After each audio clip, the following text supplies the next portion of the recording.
why you love self-storage. Come join us. I love self-storage. Yeah. It's just become a part of my life. It really has. More than a career, because most of my good friends have come from self-storage. It's been such a blessing. Yeah. Not just a career blessing, but a blessing in life as well. I love self-storage because of the people and the energy that they bring. I don't think I've ever seen an industry that's just this passionate about what they do, and there's always just something fun and exciting going on. I'm so grateful. The community, the ISS, the SSA, all the associations have been, amazing. The friendships, and I have the privilege of again traveling to a lot of the state shows and the national shows. And again, it's just the community here is great, such as yourself, and this SBOA team has been amazing since they've come on the scene. I see a lot of amazing people doing amazing things, and it really inspires me to keep going. To me, it's the people and the vendors and everything around. A lot of competitors, a lot of different solutions, things are growing in the industry, but everybody is here to help each other. Yeah. What I like the most is, I think, the innovation. It's amazing. I love the innovation, and I really like the people. Yeah. That's what I like. I love the people in this business. Yeah. There are so many good-hearted, true blue, nice people here. Yeah. The other people here who do what we do are our friends. Yeah. I love the fact that people need stuff, and the more stuff that they need, the more they need to store it. Right. And when people are storing their stuff, they need a hug. Yeah. They need love. They do. We help people through a transitioning time and provide a service directly to their door while enriching storage professionals with additional revenue. What I love about self-storage is that you're always meeting new people.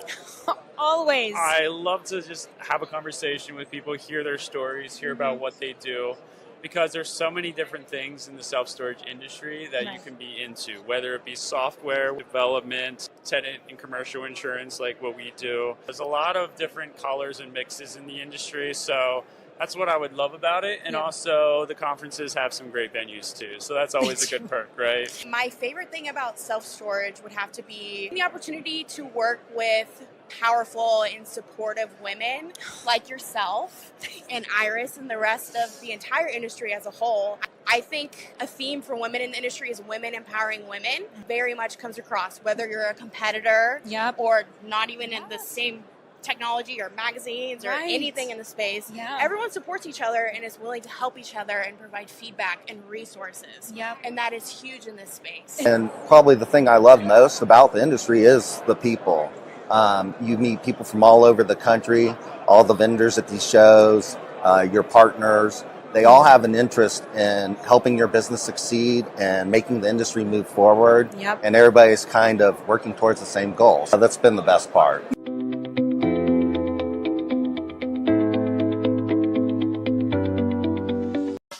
In a world where brand experience is paramount, upholding your company's standards demands unwavering consistency in every location. At the SBOA, we understand the critical role consistency plays in driving your business's success. That is why we joined forces with MSI to introduce a revolutionary internal audit program tailored to meet the specific needs of your organization. Our game-changing audit program leverages cutting-edge technology and expert insight to bring you unparalleled accuracy and reliability. We know that success in this competitive environment is paved with adherence to operational requirements, and every company has its own standards along with state and local regulations to adhere to. So we've made our internal audit system completely customizable, all in a user-friendly app. The app enables on-site agents to collect real-time data and insights from their respective locations. This feature ensures that information is up to date and allows for quick responses to any issues or challenges that could arise. Our internal audit program also has advanced photo and video reporting capabilities. These visual reporting tools allow leadership to visualize non-compliant sites and gain a comprehensive understanding of the issues, with specific examples for clear context, which enhances communication and leads to faster resolutions. And it can be done with just a few clicks and the snap of a photo or quick video. And our program provides an in-depth understanding of each store's performance and challenges. This feature allows for a comprehensive assessment of how well each location adheres to operational requirements and brand standards, helping to identify areas for improvement. Are you ready to take your self-storage business to the next level? Explore our comprehensive suite of services, including internal audit programs, mystery shopping, and unlock your full potential. Contact us today to embark on a journey of excellence and success. 248-254-9000.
Are you a self-storage owner or operator looking for service providers to help at your facility?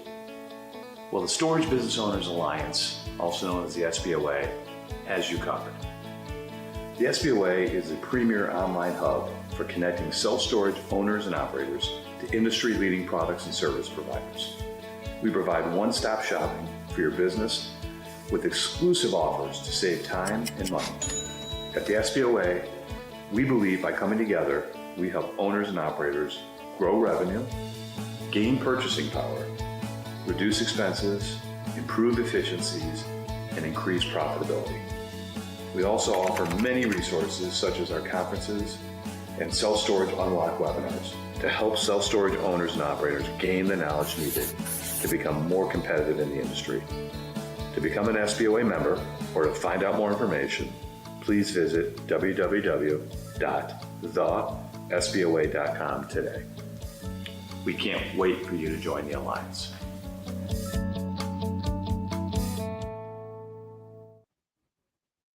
Well, good morning to everyone out there in self-storage land. I am Iris Segan, president of the Storage Business Owners Alliance, better known as the SBOA.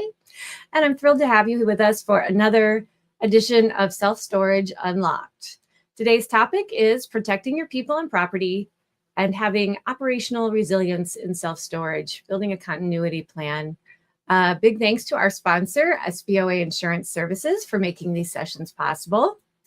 And before we get started and bring on our guests, I do want to have a couple of quick reminders for everybody. Please drop your questions in the chat at any time. We'll make we'll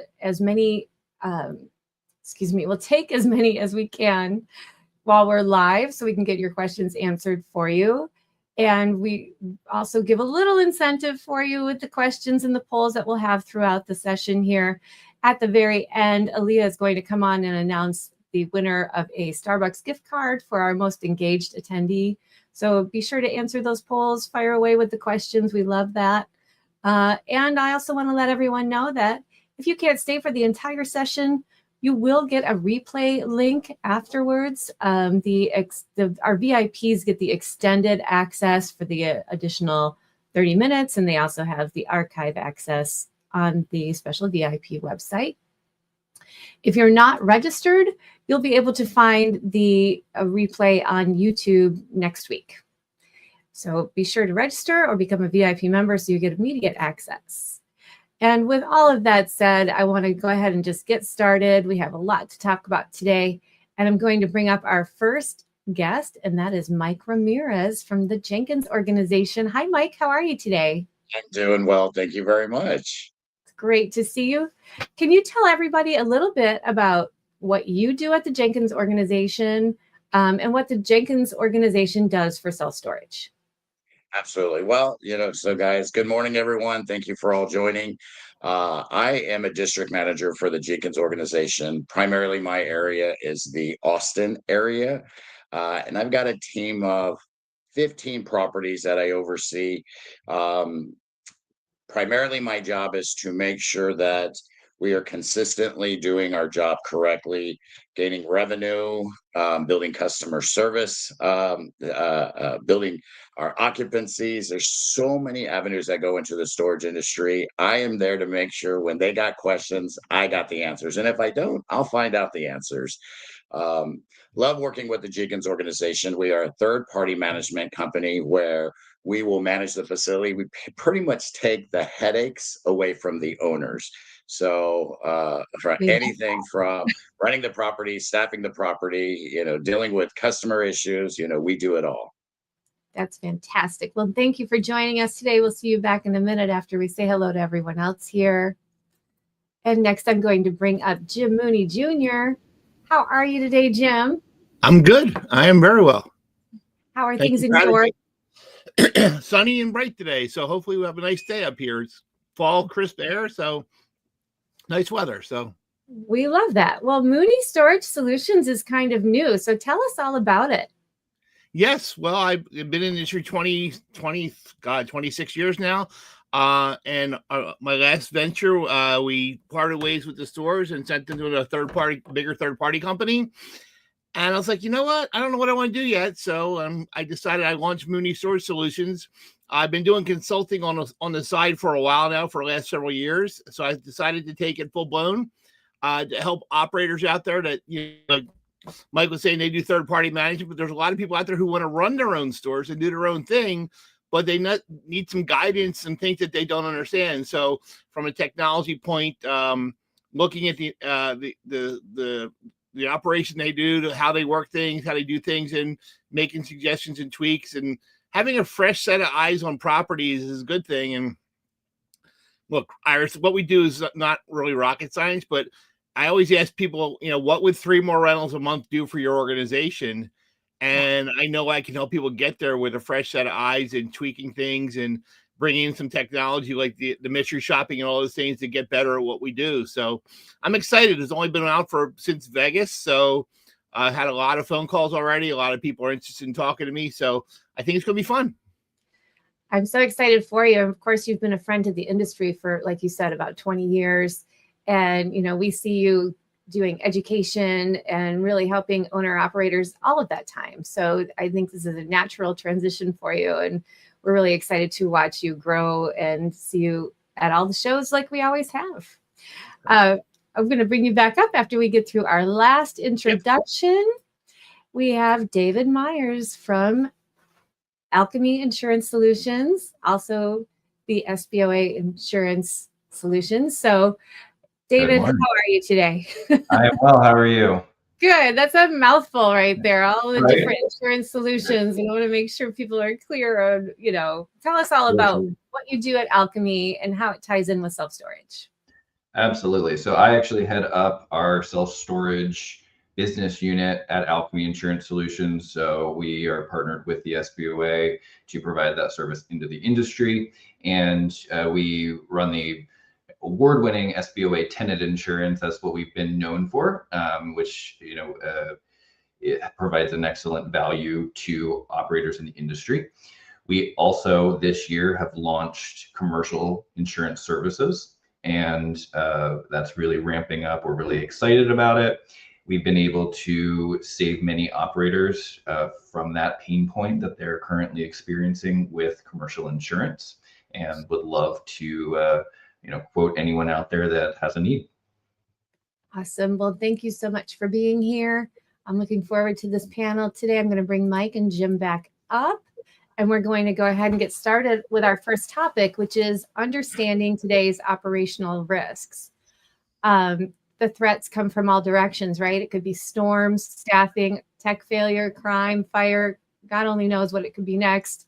And to protect your people and your property, you need to understand what you're up against.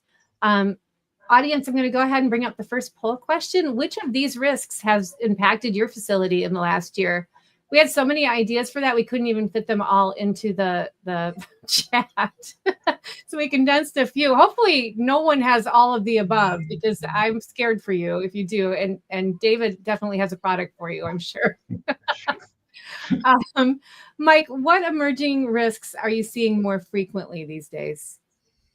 In general, I'd say that the main one that we see is going to be a power outage.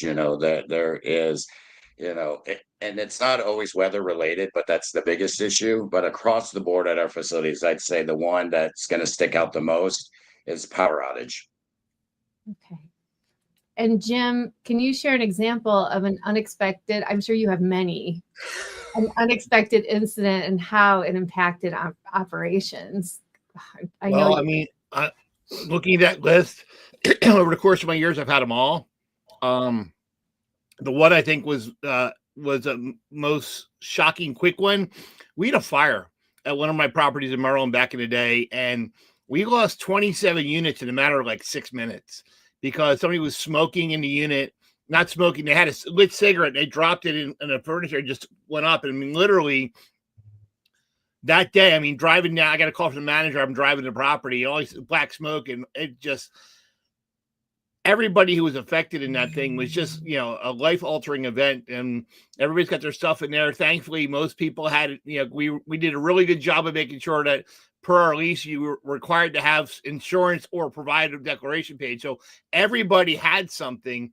The saddest one was one of the guys who didn't take ours had his own homeowner's policy. And when he went to, file that one, he had a $5,000 deductible on his homeowners. So not only did he not get anything, he got a rate increase by filing a claim. So he got a double whammy.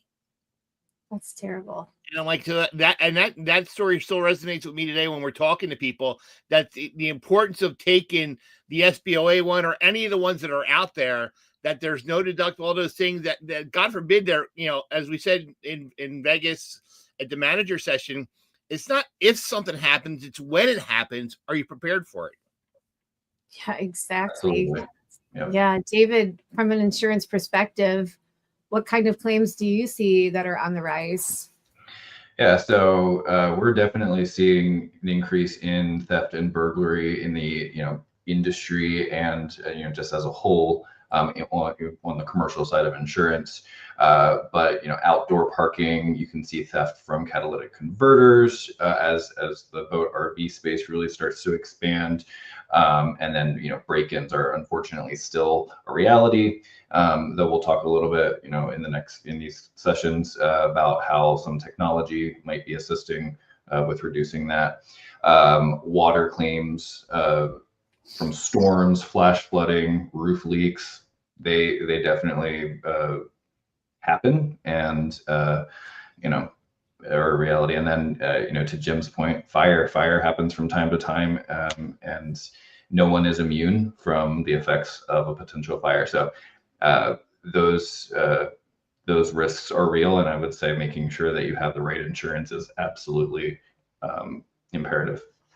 Right. Yeah. I can't even imagine that poor guy who had a $5,000 deductible, got nothing, and then still had a rate increase. That's extra, just insult to injury, right? Yeah, if that doesn't sell tenant insurance for an operator, I don't know what will, because that's the exact thing that we're trying to do is really help operators reduce their liability and provide that value to a tenant, so that they're not left with that big gap in the deductible, which is often. Absolutely. Well, let's move on a little bit. We'll talk about emergency response planning. I'm just having trouble with words today. When disaster strikes, it's too late to make a plan, right? So preparation is everything. I'm going to bring up our next poll. Hey, Cedric, I see you there. He says he's from Philly, Jim, right down the road from you, right? Yep. Do you have a documented emergency plan at your facility? And so we have the various answers there. Please let us know. Jim, what are the must-haves in an emergency response plan for self-storage? Well, it's a long list, Iris. I think the biggest thing we talked yesterday was not only having the emergency plan at the facility, but in case of, like Mike said earlier, no power. If you got your emergency plan on your computer and you got no power, make sure you can get to it. So having a printed copy somewhere, having it offsite, backed up in the cloud, all those things. But, we talked yesterday at length about, elevators and gates and stairwells and emergency lighting. And one of the things I look at all the time when I do a property order for somebody, when I walk around, I test emergency lights. And you would probably be surprised how many times half of them are out because they don't check them. And I'll never forget, I was doing one and I had a stick so I could reach it right. And the manager's like, "What are you doing?" I'm like, "I'm making sure they work." They're like, "Oh, they work because they're connected to the electric." I said, "Yes, but what happens when the electric goes out?" And I'm like, I did one property and it was a 4-story building and every emergency light in the stairwell was out. Oh, jeez. No good. So making sure you have those plans, and that's just the tip of the iceberg, Iris. But gates, Mike, you talked about it yesterday, not letting somebody on site when there's no power. When we had no power, we locked the gate. We didn't let anybody in, whether it was climate control or non-climate. We didn't care. We didn't want anybody on the property with no power for safety reasons. But they're just kind of the tip of the iceberg. Yeah, and what do you do if your gate is electric? Gotta crank it open. Yeah. Or crank it closed. He's working out in preparation too. David, how do insurance providers view preparedness when evaluating claims and coverage? Well, I'm about to hire Jim because I feel like everything that I'm about to say, he just like is prepping for it. So it's really great. Yeah, proactive planning is probably the number one way that insurers are going to look from a commercial insurance standpoint at keeping your rate low. Those who do not prepare are going to end up paying significantly more than those who are well prepared and plan and understand what their risks are and work to mitigate those risks up front. So a documented plan, staff that is trained is so vital. These are the things that we're working to do on the commercial side at SBOA Insurance Services to really partner with the operator and help them understand what are the things that we can do up front to reduce that risk in the long term should the unfortunate happen. I would say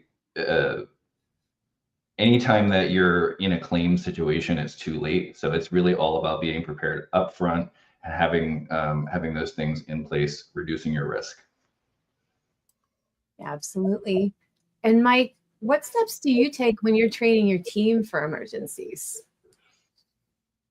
we throw them a life jacket, and yeah. So, at the end of the day, we prepare our team, like Jim had said. It's not if it happens, it's when it's going to happen. So it's really putting that out there and letting your team know, like, hey, these things are going to happen, and these are the steps that we have in place. So you want to make sure that you have that hard copy. We call ours a vitals book. I've seen emergency books. Whatever you have, you want to have something in place, hard copy, and break it down easily to understand. A lot of our vitals books have our contact information, emergency phone numbers, where certain items that would help, like where are your water shutoffs, where are they located. We have them attach photos. So a lot of times you have emergencies come up where someone else has to work someone else's store. Things happen, and they're really in the blind when it comes to where's everything located. So really just having that setup in place is key to not creating as much chaos when an emergency does happen. We go over it during our initial training with our employees to make sure that they understand, what information is contained in these vital books. And then we do monthly visits, and we randomly will pick areas and items just to make sure they're updated, checking those emergency lights. It's and I'm sure we'll discuss later, but a lot of things that we do is preventative as well, so we can avoid some of these emergencies that come up. But it's just really putting your eyes on it, having your team reach out when an emergency happens, because as much as we do prepare ourselves, you're not going to know what to do until it really happens live. So it's really just making sure that everybody knows the first step, where to go, who to call, and putting those in place at every facility. Absolutely. Sorry about my dogs there. For everybody, we'll just go around. When is the last time you ran a drill? Oh, this is for our audience. When was the last time you ran a drill at your facility, or even tested your cameras, your DVR playback to confirm the systems are functioning? Jim, we talked about that yesterday, and I think you already had an example of people saying, well, yeah, we know it works because it's hooked up to the electric. What is a good backup?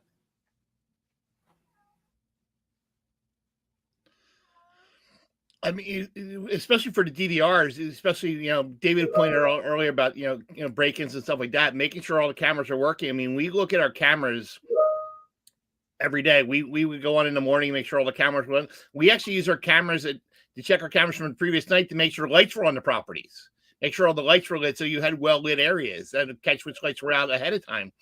I can't tell you how many times I've driven by a property and half the signs out, the lights are on the property aren't working because the timer didn't work right, or those things are just invitations for criminals to do something stupid. But doing those things, as Mike said earlier, preventative maintenance and making sure you're testing things on a regular basis. And let's face it, with turnovers that we've had recently, sometimes you got a new manager 6 months in or something, and you're changing them again, or you're shifting them around. So making sure everybody's comfortable and understand how to use the technology they have. Yeah, absolutely. And talking about lights and all of those things, we'll move on to security and safety.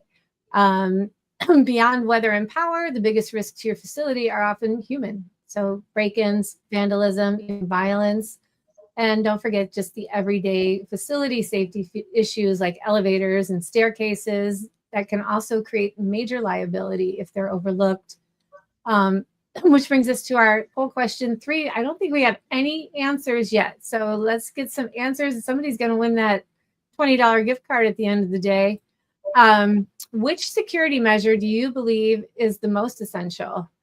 Cameras and surveillance, access control and gates, lighting and visibility, staff presence, or patrols, or all of the above? Before we get started with our questions, I'll ask each of you, which of those security measures do you think is the most essential, David? I'm the insurance guy. I'm going to go with all of the above, right? Right. Like, I should have taken that out. yeah, right. Man. It really depends on many factors, but if you don't have the automation in place, I would say that staff presence is highly important because it can really mitigate a lot. You're having boots on the ground. I mean, you can't really replace that, in any other true sense of, other than having automation in place. So that's my answer. They're all good. Jim, for someone who is new to the industry or an owner operator that wants to invest in one thing before the end of the year, which of these would you recommend? Well, I think David made a really valid point. It depends on the property and where your property is located. I mean, you could have a property that's in the middle of, a great neighborhood, and maybe it's lighting, but you might have a property that you got a lot of break-ins. I mean, we had some stores, and I don't want to pick on areas like Memphis, Tennessee. We had to make sure we had good cameras there that were capturing things, that we were able to do those things. So a lot of it's just going to depend on your market. I mean, gates, you can put a gate up front and keep everybody out, which is great.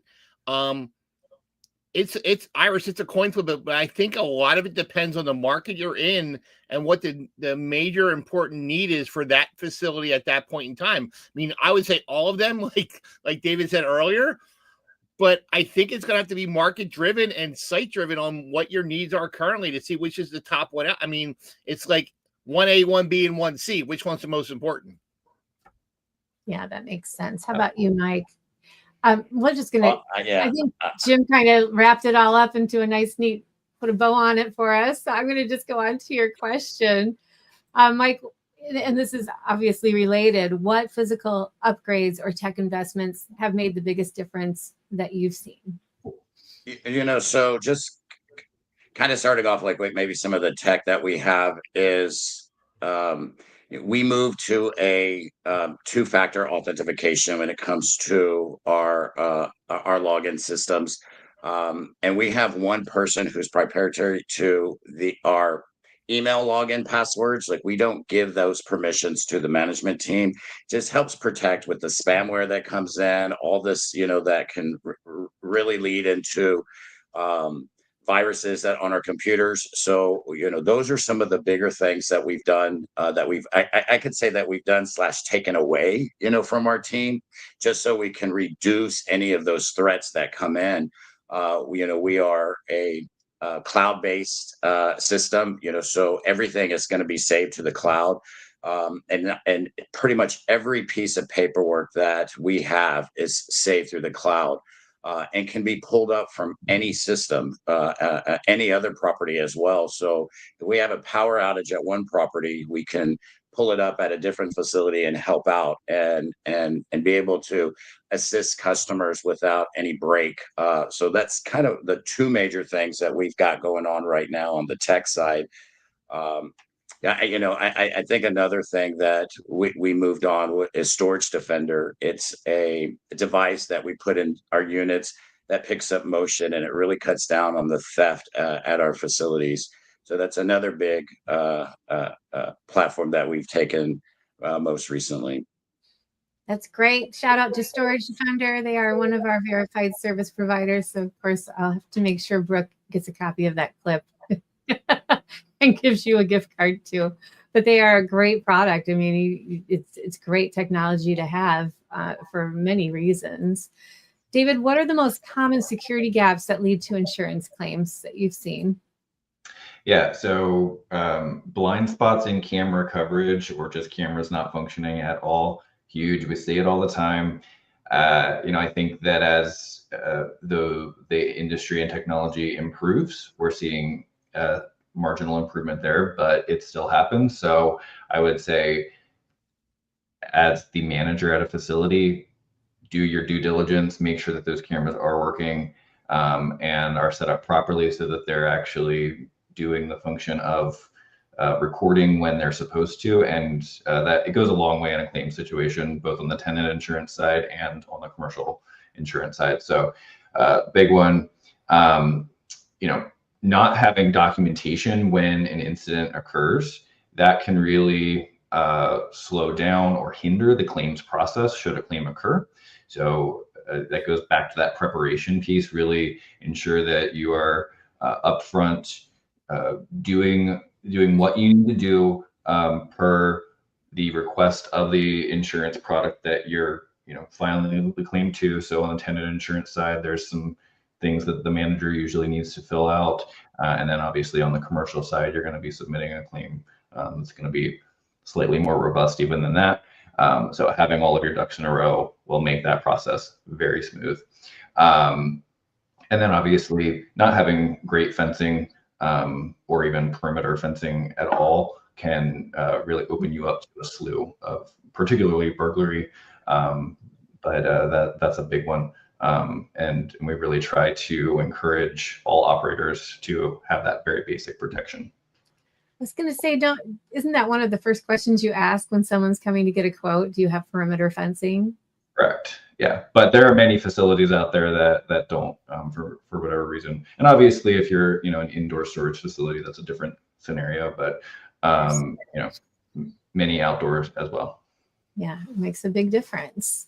Jim, how do you create a culture of safety among staff, or how do you recommend that owners do, especially with potential liability? We talked about elevators and staircases and things like that. What do you recommend as far as I think the biggest thing you got to remember is a lot of our properties, you got a single person on staff. They're by themselves most days. So they're an island unto themselves. So the communication line, whether you have 1 store, 12 stores, or 50 stores, creating that culture where they're all checking in on each other, they're all following up with each other, making sure they're helping each other out. But it's simple things like we have a different camera in the office that we all can see, that we have not to catch them doing something wrong. We want to make sure they're safe, right? But having those cameras, but when we know they're out on a property, and there's been a couple great products coming out there, Notify and Sparebox both have some great technology with their walkthrough tablets now. That you can track how people are doing things like that. And I think OpenText got their store track back out where you can tell where people are being on the properties. So having those kind of technologies in place really helps you, that the managers aren't on an island and they don't feel like they're by themselves. They have somebody else with them at all times. And even whether it's, back in the day, if we had a lot of women managers, right? Make sure to have a panic button with it. If they're walking the property and don't feel safe, give them an alarm panic button. I mean, a lot of them are out there as well. So, create the culture that they're not alone, that they're part of the bigger group, and understand that they have a key role in that success of that facility, and make sure that you support them. Like Mike said earlier, he's got what Mike said, 15 stores under you. I mean, and they all know how to get a hold of somebody. Right. And having that culture is huge. Yeah, Mike, I think you mentioned yesterday something about the elevators and the staircases. Did you want to elaborate on that a little bit? Absolutely. I mean, it's when an emergency happens, and let's say, like power outage, because that's been something that I've had to, play a part in. It's not just, hey, the power's out, can I go home? There's a lot that goes into the power outage. First and foremost, it's safety first. You got to train your team that in an emergency like that, you need to get on the property. You need to walk the facility. You need to make sure that nobody's stuck in the elevator. You need to walk all your floors, provide customers with an exit route. It is a great time to check those, if you haven't, that your exit lights are all working. You know how to open that gate manually. There's the last thing you need is more pressure on top of an emergency, upset customers, and it could be a natural disaster. It's something out of your control. Customers aren't going to see it that way. They're going to see that you do not have a plan in place. You're not providing the best customer experience. So, it's as leadership, making sure that you're putting your eyes on your properties. Staircases are not something that's used very often because they're emergency use only. Like we monitor who goes in and out of our property. So those staircases could have, people can dump things in staircases, or they're filthy. So it's just like really taking the course from, A to Z on what steps you need to have in place in these type of emergencies. And I think power outage is something taken so lightly that, however, to me, can create so many issues just for the power going out. But yeah, that's kind of the things that, power goes out, what is the first step? And, it's something that we train, our team to think in the perspective of a customer as well. If you are out on the property and power went out, they want to know why. We may not have the answer, but getting in contact with them is definitely key. Yeah, absolutely. Hey, Mike, we got one up here you probably never dealt with: snow emergencies. When we get a lot of snow and the ice, and all, you probably don't have that down in Texas, dude. But No, that's a big thing up here in Pennsylvania and northeast part of the country. When you get those big snowstorms, making sure you're prepared for them, with make sure you're shoveling and make sure your gate's not blocked by the snow and all those things. So, just because your power's big for you down there, but winter up here in the northeast can be big for us. absolutely. For sure. Yeah, if Mike gets any snow, it's definitely an emergency. We'll get ice, and it's Yeah, complete that panic when that happens. It's kind of comical to drive the area with safe, but you see people using who knows what to scrape the ice off their cars. We just don't have the proper tools. So you see trash can lids, you see brooms, handles. It's very, very comical to see. Mike, I'll give you a funny one. Many years ago, I was in Charlotte, North Carolina. I'm working the store, and I came down in the morning, headed out the front door, and the girl at the front desk goes, "Where are you going?" I'm like, "I'm going to work." She goes, "Honey, it snowed last night." I looked outside. I'm like, "Honey, that ain't snow." It was like snow. It's amazing when some people, down there, they get like that much snow, everything shuts down. And it's panic. Honestly, I probably should have stayed because the people there couldn't drive that day. So. Yeah, I had the same experience in Virginia. The exact same. I went to the office and they're calling me. They're like, "Why are you there? It snowed." I'm like, "You can't even see the snow on the ground." And they were like, "But it snowed." Go home. They said, "I knew you'd be there because you're from Michigan." Mike, we do have a question from Cedric. Since you mentioned Storage Defender and that you all are using it, he said, "How is that technology? Do you recommend it for smaller facilities?" It's a recommendation for any size facility. It's the size is not necessarily a factor that we will look into. Putting motion sensors in the units. You just need to look at if you're seeing a rise in break-ins, or you want to be proactive and not have a problem with break-ins. It's definitely a good solution. The Storage Defender locations that we have. It's part of our security. It ups our security level. Nowadays, thieves are not just cutting locks and drilling locks and getting into units. They're renting units and going through walls and climbing over units. And and we stay on top of that by having that motion sensor in the unit.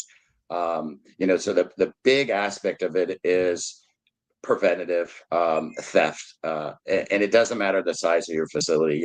It's definitely something that is, you got to do your research, your homework, and definitely consider it, because it's something that at our properties the theft has either stopped or has become very minimal. Awesome. All right, we're going to move on to our next topic, which is business continuity and communication. Disruptions are inevitable, but downtime doesn't have to be. So let's talk about, how to keep that business going and customers informed. I think Aaliyah already, Cedric said, "Wow, going through walls." He hasn't heard of that one yet, but Cedric, you have to join us for our Halloween edition. We have all kinds of horror stories for self-storage that we'll be talking about. But poll number 4 was, how confident are you that your team could manage a major disruption if it happened today? Mike, how do you ensure continuity across multiple locations?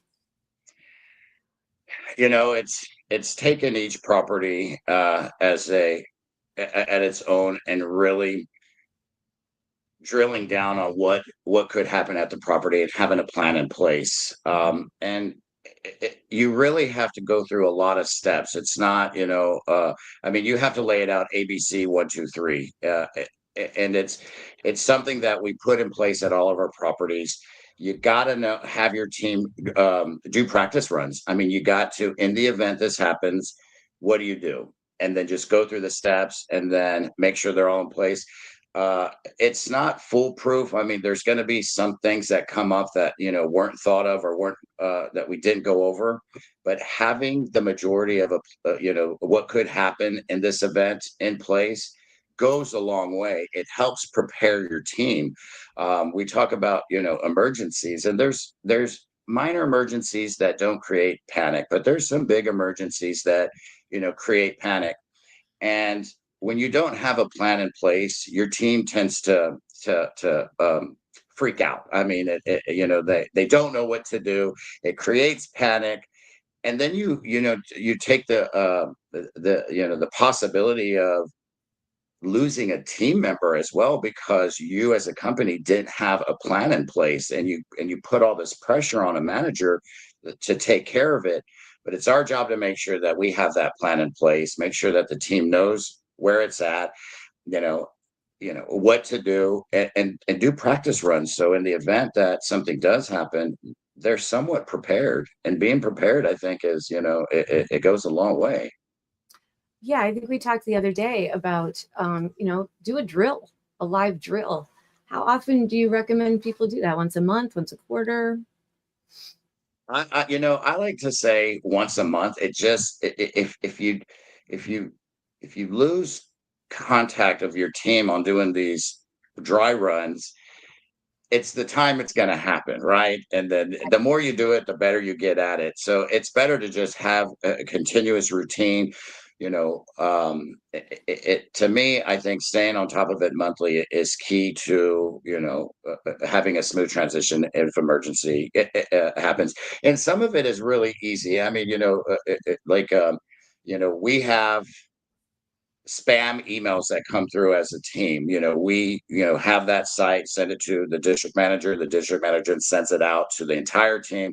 Be on the lookout for this. Do not click on it. It's things that are simple, but it's the break-ins. How to handle the break-ins. How to handle the customers, the flooding that happens. There's so many things that's going to create chaos. It's just going over the steps and the what ifs. Yeah. And David, with your training that you give for tenant insurance, do they train for some of these things? From a tenant insurance perspective, what we're really training to is less about mitigating risk to the tenant and more about kind of the operational tools and how to file a claim, how to provide the information to the tenant. So it doesn't go as deep into some of those things. On the commercial side, we absolutely are training managers in some of these best practices for what to do if and when. Great. And David, continuing on that, what coverage types are critical to keeping the business protected if you do have downtime? Yeah, so key one, business interruption coverage. It's as simple as it sounds, but there are a few flavors to that coverage. So make sure you're working with your agent broker to understand what is best for you, because it can be packaged as part of your commercial policy. It can be a monoline standalone policy. And then there are different limits and endorsement flavors that can be added to it as well, including the extra expense coverage, which can become very valuable, should the loss become costly and you're losing, it takes a lot to get back up and running. That extra coverage can really come in handy and become vital to restoring your operations. Outside of those two, utility service interruption, depending on the down effects, can be vital and can provide some extra recovery as well. And then if it's anything to do with cyber security, cyber liability comes into play. That's a very big growing need in the insurance arena, and everyone deals with that. We all have to take our cybersecurity training. Probably that is a very important aspect and should not be overlooked from an insurance standpoint. Very good, Jim. What do you recommend for owners and operators in handling tenant communication when there's an emergency? Well, it's amazing. A lot of times when things happen, some people I've run into, they want to be don't say nothing until you need to, and I'm the opposite. I want if something happens, whether it's a water flood or a fire, we're doing a blast email. We're calling everybody right away. We just had a property up here in Pennsylvania. We had a lot of heavy rains and we got backlogged, so we had water in the one building. We called every person in that building to have them come down to check their unit to see, and thankfully most of them didn't have anything. But we're always going to be proactive. We're always going to be in front of everything. We're not going to try to hide anything. We want to tell people, hey, this happened, and that's why they have insurance. That's why they have all these things in place. But I would rather be upfront and forward, and text and email and phone calls, whatever we got to do to get a hold of somebody to let them know, hey, this happened. Come check your unit. Make sure everything's okay. Yeah, definitely being proactive. I think that also helps people feel more secure when there's an emergency, just knowing that you're on top of it and not being reactive. We talked a little bit about tools and techs. Let's go into that a little bit deeper. Tools, services, systems that can help you prevent problems and recover faster. That'll bring us to our next poll question, number 5. What area are you most interested in improving with new tools? To our audience, tenant communications, is incident response, facility monitoring, emergency alerts, not sure yet. And I'm sure there's plenty of people that have all of the above as well. Jim, what software or systems have helped you streamline safety or incidents responses?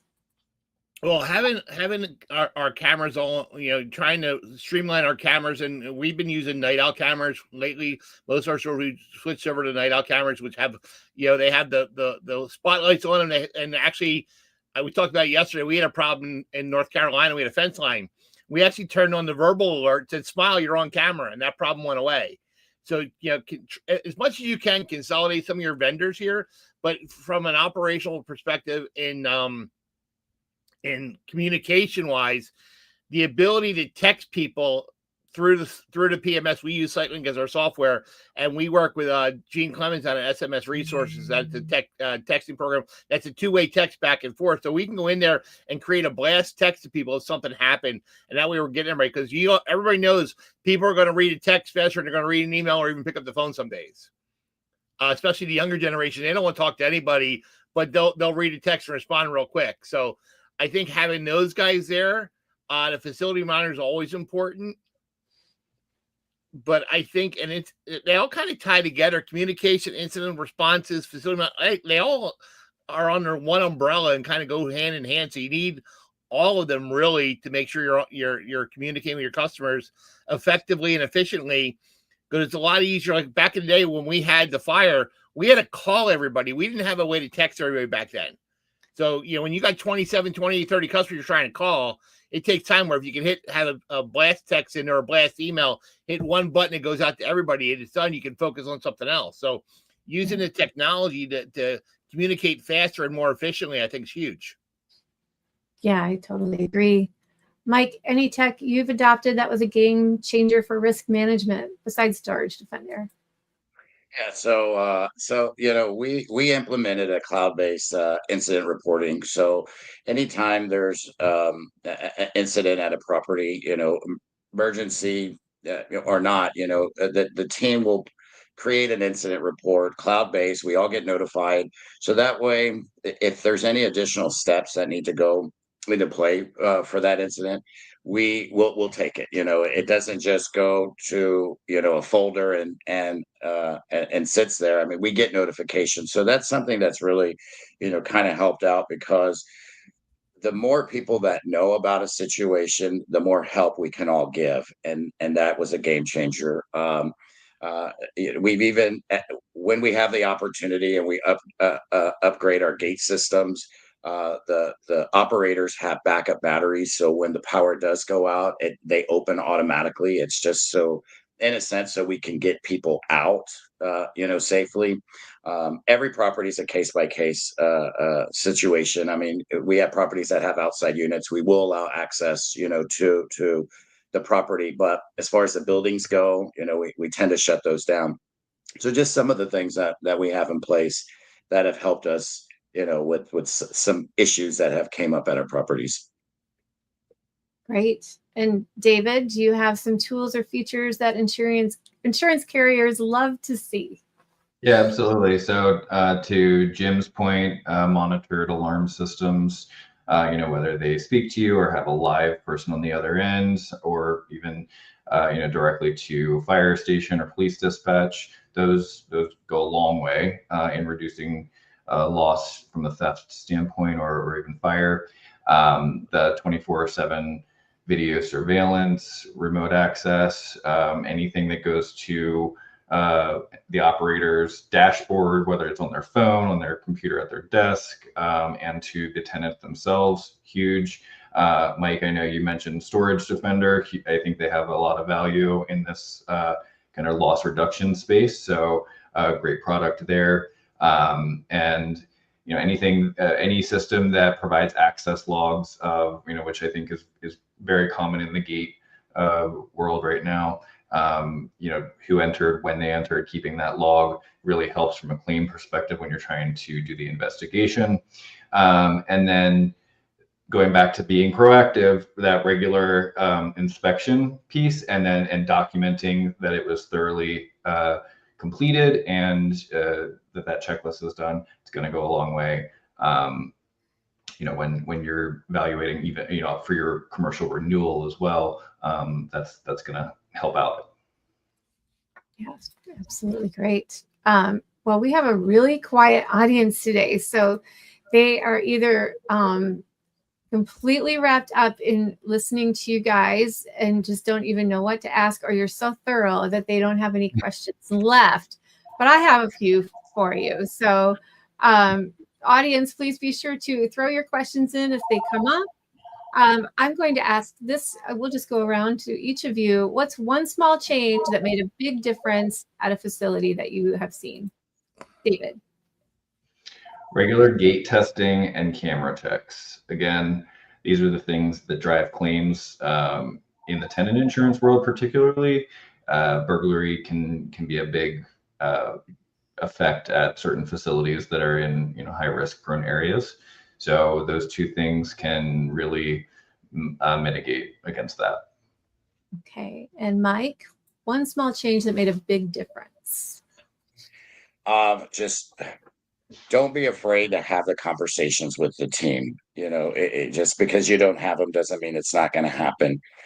So when we have meetings, we'll bring up topics, and some of the best advice we can get is from other facilities, because they've gone through this or they've gone through that, and they can provide some information that's going to be helpful. Also kind of leads to having that point of contact. If one site goes through an emergency that another property has already had and been through, it kind of helps out as well. So just don't be afraid to bring those conversations up, have them, because it's, again, emergencies are going to happen in the industry, period.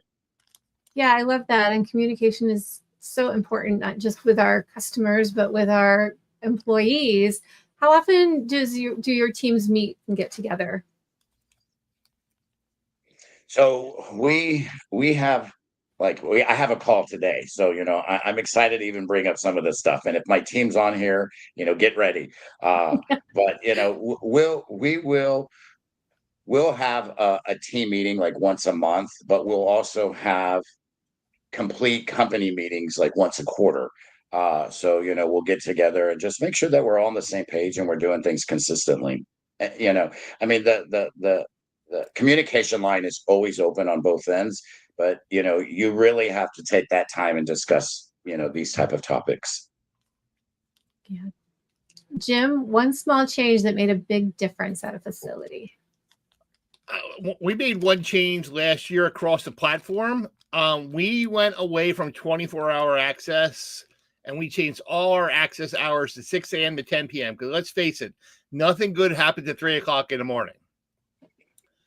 And we actually had one customer screaming and yelling at us for taking away his whatever. I actually pulled his gate lock. He hadn't been there past 5 o'clock. So, but the one thing we did do, we implemented it, because we do all have commercial customers or parking. Parking was separate, but we have a lot of commercial customers. People store cars in units or motorcycles in units. we actually created a 24-hour addendum and a charge that it was a $10 monthly fee, and they had to sign the addendum and basically said this was a privilege and not a right. And if you abuse it, you were going to lose it.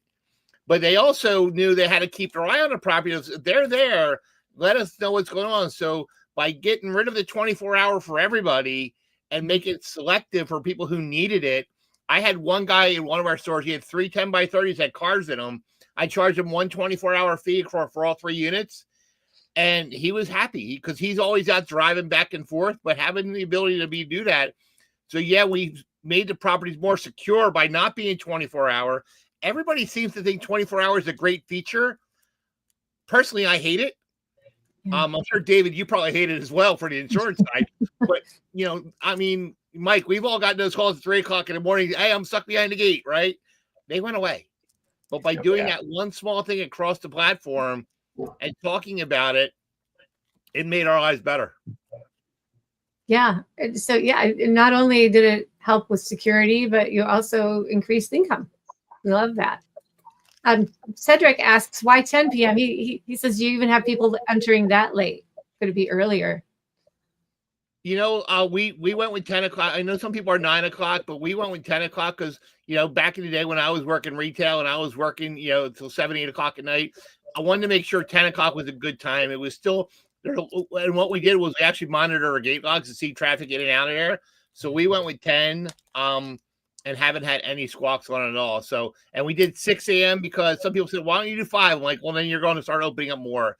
6 a.m. seemed to be a reasonable time. And we do, with having that 24-hour addendum that they have to sign and pay for, it gave the person who needed that extra time the ability to do it. Great. So next question, if you had an unlimited budget for one security upgrade, what would it be, David? I would say anything that provides full integrated access and a camera system with smart monitoring. So, we mentioned Storage Defender. There are similar products out there, things like that. Definitely, I think goes a long way from a risk standpoint, which is where I'm coming from. Right. How about you, Mike? Unlimited budget. Oh, I think Mike's camera is frozen a little bit, so I'm going to move to Jim. Jim, you have an unlimited budget. What's the security upgrade? It's funny. I talk a lot to Brad Minsley at 10 Federal, and Brad has put drones on his camera. Some of his property, he's had drones that can fly around and their call center can launch the drones and fly the drones over the property. If I had unlimited, when I had all my gates and all my tech and everything wired, if I had a drone that I could launch and kind of oversee the property, I think that'd be pretty cool. That would be, I'd like that for my house. Don't ask me to fly the drone because I crashed the thing, but no. That's actually a great idea. I love that. That's Jim, funny. Oh, go ahead. I was about to say an honorable mention are the drones that I'm starting to see out in the industry, though because I hear that they are very expensive. But with if you're ever in Raleigh area, if you drive by a 10 Federal property, you'll see this little house on top of the office. That's where the drone lives, because they can actually launch the drone and it comes back and it secures in a unit. Very cool. That's pretty cool. Mike, you're back with us. About all incidents, talk about power outage. We just had a burst, turned everything off. I'm like, what? I said, did they kick me out already? I'm like, dang. So we're brutal over here. No, it's perfect when we're talking about tech issues. And if you could have one technology upgrade with an unlimited budget, Mike, what would it be? Oh my God, backup generator at this point. It's funny because, on the south side, our properties, our southern properties, we get, our hurricanes, that do affect a lot of our facilities. And, having that backup generation would be something idea. Going with third-party management, we don't just get the privilege of making these type of purchases. We got to go through and find out what's right. They don't happen often, but when they do, and the power's out for extensive amount of time, it's something that, we wish we had at all of our properties. We have them at some, and we have, limited backup generators at some of our properties. But if money wasn't a problem, I would have the best, the biggest, run everything backup generator, so we don't lose business and we don't turn anybody away. Yeah, I love that. Oh, Cedric asked a question about generators. Do any of you have or recommend generators? And if so, what cases? I think he means what kind. It really depends on what you're trying to run. Most cases we get our office open first. So you can get a small generator. You got to look at how your offices are set up. How loud are they? How long do they run? How often do you have to fill them up with gas? Are you looking at running your electric doors? Are you looking at running your gate operations? So there's really a lot of questions that you got to look into. But in most cases, we get our office open up first, so we can still have our system, our computers, be able to take payments and work with customers. And those are small generators at the end of the day. Get something that's on sale for the most part. There we go. Jim, any comment on the generators? I don't have any, but I think Mike's right. I mean, you got to figure out what are you going to run first if it's the office. And we had somebody wanted to put one in, and their internet was based on we have Comcast up here in the Northeast, or Xfinity, whatever you want to call it. And when you have a power outage go down and it takes out the area, if you can get your computer back online, but you have no internet, you can't do a lot anyway. So you got to make sure that when you're looking at these things, you understand what you can bring online with a generator. Now, if it's a gate or HVAC in a building, or you want to keep the HVAC cool, especially for those people who have like a wine cellar or wine storage, that's important. But making sure you know what you're going to run and what you can run with it, I think is important. There's a lot of them out there. But it's definitely case by case basis, I think. Yeah. Okay. Here's another one for you. What do you wish? I'm going to start with David. What do you wish you had known 5 years ago about risk management? Theme of this, I think, documentation and photos can be your best defense against claims, and or not against claims, but when a claim arises, it can be your best defense to proving out, validating what needs to be done, and making it just an overall smooth process. Yeah. How about you, Jim? We kind of hit this one yesterday. I don't know if we're going to talk about it later, but for me, making sure that customers, it's not just offering the insurance or protection plan, whatever one you're doing, but making sure you're offering the right value. Because when I'm doing some audits out there, I see a lot of companies that are strictly the base model across the board. And when something happens and you have a fire or a hurricane and you got a $2,000 claim on a 10 by 30 storage unit, they're not going to be happy, right? They're not going to be happy anyway. But we've done a really good job lately of being able to sell the appropriate coverage for the appropriate size unit. When I left my last company at the end of July, we had about an 18% upgrade of all our policies. So we were selling our policies based on the size of the unit, not, hey, you got to take the $2,000 coverage. So if I'd known that earlier, or really focused on that earlier, having better protection for our customers with the right, David, you said earlier about having the right coverage for properties. Also for our tenants, having the right coverage for their unit, I think would be something I would have loved to put my fingers on a couple of years ago. Yeah, definitely. And Mike, what do you think? What do you wish you had known 5 years ago about risk management? I wish I knew that every manager has their own way of speaking to customers, and that way it's not always the right way. So, having that consistent verbiage, and how to handle and role play it. I wish I would have had something a little bit more set in stone, because when a manager doesn't know how to handle a situation, they can create more chaos with how they talk to a customer about a certain situation. And we want to limit that at all costs. So I think it's, kind of realizing that we didn't have a plan in place, or a consistent plan in place, is something I wish that, I had. Yeah. 5 years ago. It would have helped out. It would have helped out so much. Now we're on the right page, right? Bring it on. Mother Nature, who cares? Whatever it is. Been there, done that. We all have the t-shirts. So practice makes perfection, but it's unfortunate that we had to actually practice on those situations. Oh, Like, I got a question for you, because I know for me, everybody talks about our ops books, our training books, and all these things. How many times has your procedural book changed in the last 6 to 12 months? A lot, probably. It does, and it changes a lot. I'm actually part of making sure those updates happen.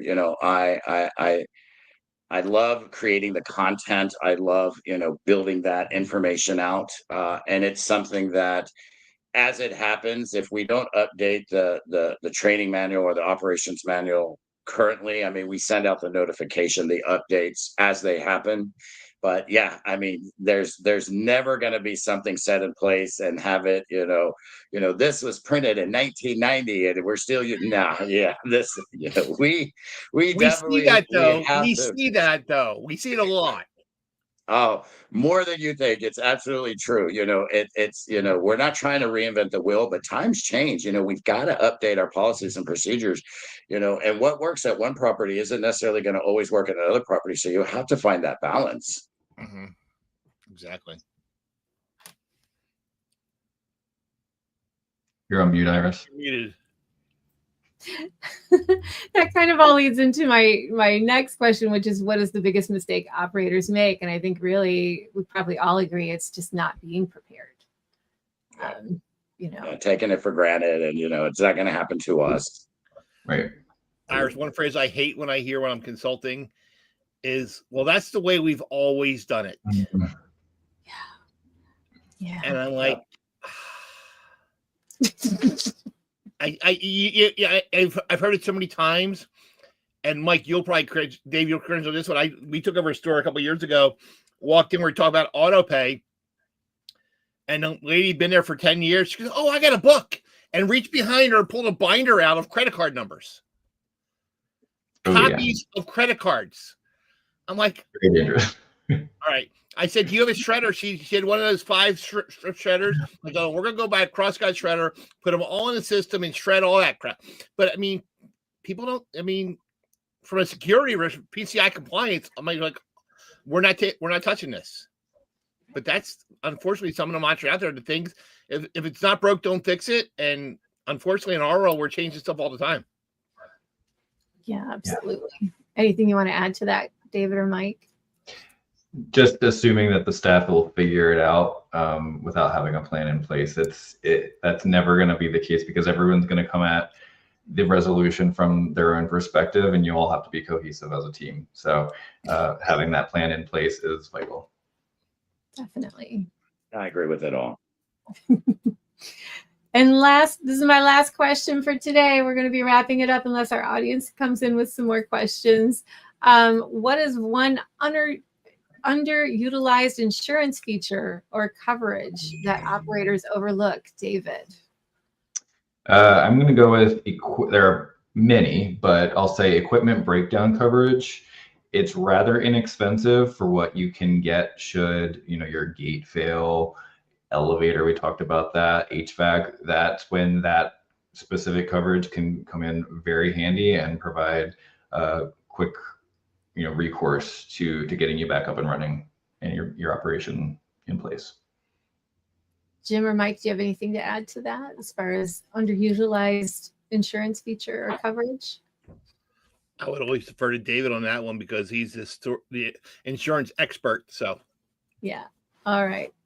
Well, I would just throw in real quick is, whether I'm understanding the question correctly or not, but it's to do your preventative maintenance so you don't have such huge claims. I know we talked about yesterday. It's like even with the elevators, sweeping the tracks out, oiling your gate chains. These are changing your AC filters out. These are some of the highest things that we see that we have to get done. And not necessarily say that whether it's an insurance claim on that route, but doing preventative maintenance so you may not have to go that route. For sure. Definitely.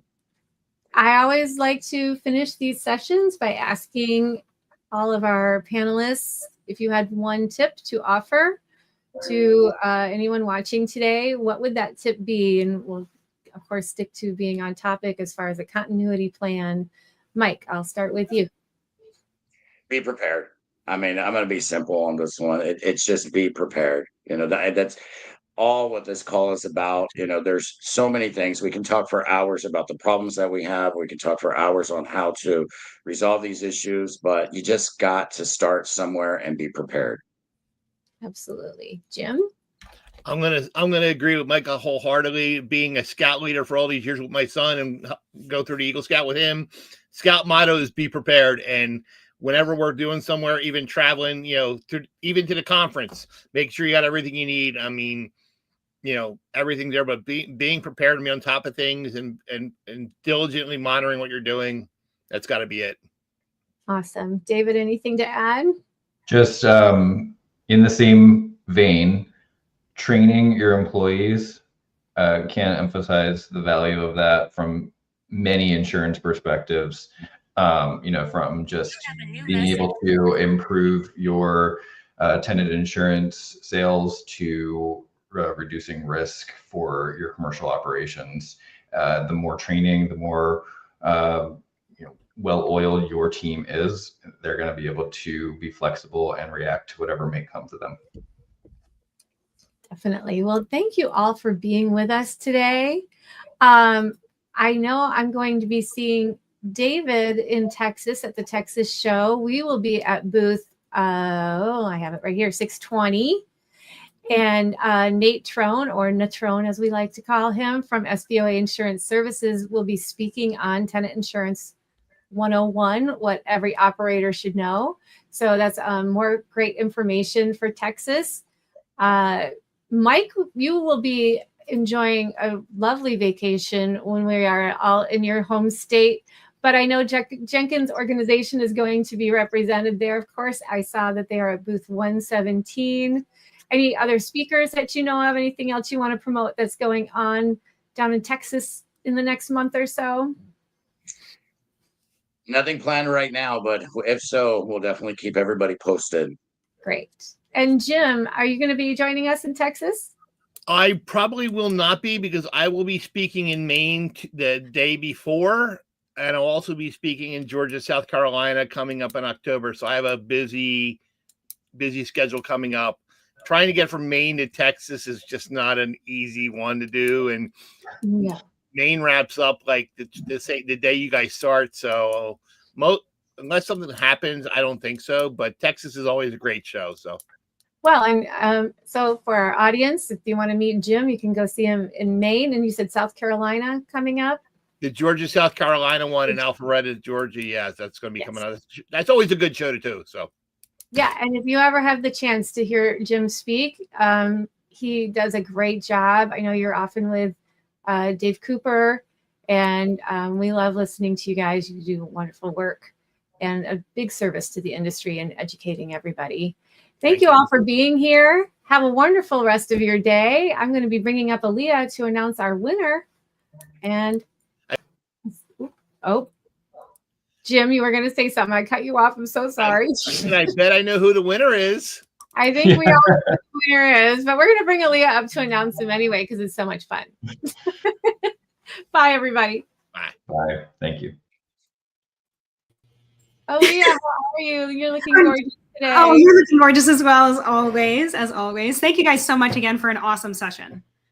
Thank you. Yeah, it doesn't matter how often we do these, or, in 3 years that I'm in, we always get new information, and it's always getting updated, right? Technology is always new. We find out new things. I do want to once again thank SBOA Insurance Services for sponsoring this webinar and all of our webinars. We really appreciate them for that. We'll just talk about a couple of things before you announce the winner.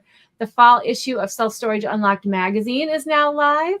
So if you guys want to find that, we'll put the link in the chat, but it is thesboa.com/magazine. If you want to get the latest, it is the biggest magazine we have put out so far. And we do have our next webinar scheduled for September 25th, so 2 weeks away. It is called From Delinquent to Paid, Smarter Collections with AI and Automation. And Luke Shardlow from AI Lean is going to be joining us and talking about making sure you get paid. That's pretty important to all of us, obviously. We already talked about this Texas show. So now let me bring up that drum roll. Do we still have it? I think so. Here. Where'd it go? It was kind of close. It was kind of close. Cedric Marlowe, of course. Thank you so much for keeping us occupied and keeping us giggling with all your comments. You obviously are the winner, of course. Please just send an email to mari@sboa.com with subject line SSU winner to make sure that we can send you your digital gift card. Yeah, thank you, Cedric. We always appreciate audience participation and make sure, it helps us know somebody's out there and paying attention. And we love Cedric because I think I see him at almost all of our webinars. So thank you again. And we are going to just wrap up today's session a little bit early, but we do have a short video coming up that talks about the magic of AI-powered training through our SBOA mystery shopping program. It's a great real-world example of how data and automation are working together to drive real results. So stick around, check it out, and I hope everyone has a wonderful day. We'll see you in 2 weeks. Bye.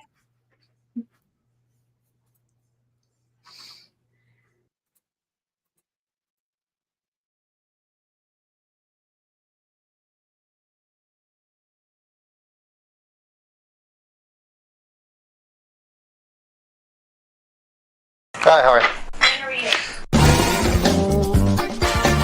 Do you have any units available? Yeah, we have a lot. What are you looking to store today? I don't know, maybe like a 5x5, 5x7? Yeah, we have 5x5. And they're actually on the special right now. I'm sorry, what was your name? Dan. Yeah, so we have 5x5s. Actually, if you look right here, it might.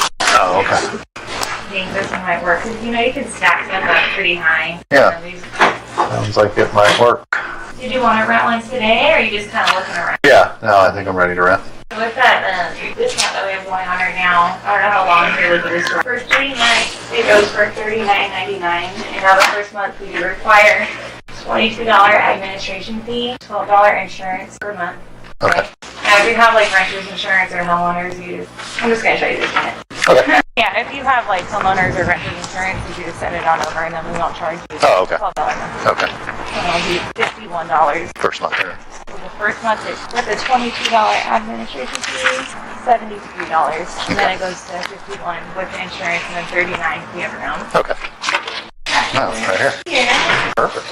Close to the door. And this is 5 by what? This is a 5x5. Right there too. Okay. Yeah, that'll work. Easy, close to the door. I like that. Sorry, I'll just show you these really quick. Okay. So we have lights, and they're on a timer. Oh, okay. So 10 minutes, 20 minutes, 30 minutes, 60 minutes. Oh, nice. Okay. And then I just need your ID. Okay. And I'm just going to pay cash too. And then just your signature. Okay. There. Okay. $73. 73. Here we go. $27. Now we're going to make your sign in. And here's your receipt. Okay. And you're all set. Oh, you know what I need to get? I need to get a lock because I got to put a lock on it. Let me get a lock, and I need a thing of tape. I guess just one of these little locks here. And then you got some boxes too. Yeah, I need 2 of these guys. I should have told you that before. And you do get 20% off. Oh, okay. Thank you very much. No problem. And then I'll take that company lock off for you in just one moment. Oh, okay. Hello. Okay. Hi. Do you want to get this car? No, I already got it. She's just going to go take the lock off my unit. Oh, would you like me to take the lock off for you? Oh, sure. However you guys want to do it. Yeah, please, be my guest. Let's go. A pleasure. Come on in. Let me give you a ride right here. Please. We're just walking right here. Let me give you a ride, please. And we're like, okay, let's do it. All right. So, sorry. Hold down, everybody. No, it's right there. It's right in that door. Oh! Oh, okay, cool. I feel like a funny movie. Team power. I thought that seemed, I don't know, maybe I was just missing something, yeah? Alright. Yeah, it's right here. Okay. This guy. That guy right there. Perfect, thank you. Tell him I'll be my guest and be my next money. Thank you, Mario. Okay, have a good day. You made me walk back? You may. See you guys, thank you. Bye.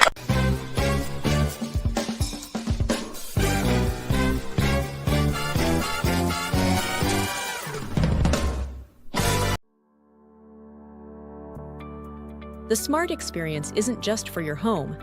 It belongs in your self-storage facility too. Today's tenants expect more than gates and cameras. They want real peace of mind, and so do you while growing your business. That's where Storage Defender comes in. As the pioneer and leader in smart units as a service, Storage Defender delivers 24/7 peace of mind with real-time text-based alerts. No apps or logins required. It's a simple solution that helps tenants feel secure and gives operators a new recurring revenue stream. With Storage Defender Smart Units, you can increase revenue by 10 to 20% per unit, attract 78% of tenants who look for smart monitoring in their next rentals, and across the U.S., 6 out of 10 tenants are opting in for smart unit monitoring. Don't just take it from us. Chris Z, a tenant from Campbellsville, Kentucky, says, "I have rented multiple storage units in different states, and this is the first time I've ever had a motion detector inside the unit. I think it's a great idea and definitely recommend it to anyone storing items. Setup is fast and hassle-free. Just place the magnetic-based smart device inside any unit. No hardwiring required. Manage everything from our intuitive dashboard, and when motion is detected, your tenant is instantly notified. It's smart, reliable visibility inside the unit where it matters most. When tenants feel protected and informed, they stay longer, speak highly of your business, and are more likely to rent again. Give your tenants what they value and gain more in return. Schedule a demo today and find peace of mind that profits.